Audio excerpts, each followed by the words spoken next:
नमस्कार, आदाब एंड सत श्री अकाल दोस्तों आज बात करते हैं देवादिदेव महादेव के बारे में। कहा जाता है कि हिमालय में महादेव का घर होता है। तो एक दिन महादेव डमरू बजा के अपना एक नृत्य कर रहे थे और दूर बैठे भगवान विष्णु इस नृत्य को देख रहे थे और विश्राम कर रहे थे। और इस नृत्य को देखते देखते भगवान विष्णु योग निद्रा में जाने लगे। और जब वो योग निद्रा में जाने लगे तो अचानक उनका आकार बढ़ने लगा और इसी बढ़ते आकार की वजह से शेषनाग को बहुत कठिनाई होने लगी। और वो मन ही मन सोचने लगा कि काश मुझे भी योगा आता, मेरे पास भी योगिक पावर्स होते तो आज मुझे ये कष्ट नहीं होता। वो योग निद्रा में मग्न भगवान विष्णु को अपने भक्त के मन की आवाज़ सुनाई दी। तो वो प्रकट होकर शेषनाग को बोले कि तुम्हारी मन की इच्छा पूरी की जाएगी। बहुत जल्द तुम पृथ्वी लोक में जाओगे और मनुष्य रूप में जन्म लेके योग की साधना करोगे और महादेव की ये विशाल सृष्टि योग के बारे में सीखोगे।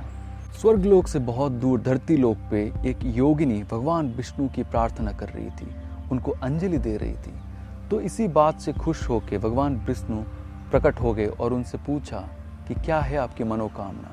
तो योगिनी ने बताया कि भगवान मुझे एक पुत्र संतान दीजिए जिसे मैं अपना शिष्य बना के योग की शिक्षा प्रदान कर सकता हूँ। भगवान विष्णु उनको वरदान देते हुए बोले, तुम्हारे घर और कोई नहीं बल्कि मेरे प्रिय शिष्य शेषनाग मनुष्य रूप में जन्म लेके तुमसे योग की शिक्षा प्राप्त करेंगे। और यही कह के भगवान विष्णु वहाँ से चले गए और वरदान के फलस्वरूप उनको एक पुत्र संतान प्राप्त हो गया। क्योंकि इस पुत्र का जन्म भगवान को अंजलि देते टाइम हुआ था, इसीलिए माता ने इस बच्चे का नाम पतंजलि रख दिया। और यही संतान बड़े होके योग की साधना करने लगे और योग के बारे में सब कुछ ज्ञान अर्जन करने लगे। और बाद में यही संतान का नाम पड़ा महर्षि पतंजलि। महर्षि पतंजलि को फादर ऑफ मॉडर्न योगा भी कहा जाता है, क्योंकि पतंजलि महर्षि ने योग को सृष्टि नहीं किया था। उनके समय भारतवर्ष में करीब 1800 से ज़्यादा प्रैक्टिसेस होते थे योगा के और उन्होंने सबको स्टडी करके एसिमुलेट किया करीब 200 के आसपास सूत्रस में। और इन्हीं सूत्रस को उन्होंने 8 डिफरेंट पार्ट्स में डिवाइड किया जिन्हें कहा जाता है 8 लिम्ब्स ऑफ योगा।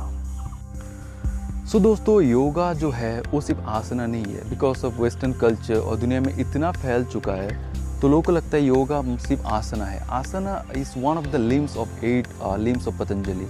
तो अगर आप हर लिम्स को प्रैक्टिस करोगे तो अल्टीमेटली आपको समाधि मिलती है। तो समाधि में बोलते हैं यूनियन होता है, इंटीग्रेशन होता है यूनिवर्स के साथ, जबकि आप वन बन जाते हो। तो योगा जो शब्द का अर्थ है, इसका मीनिंग है इंटीग्रेशन और यूनियन विद द यूनिवर्स।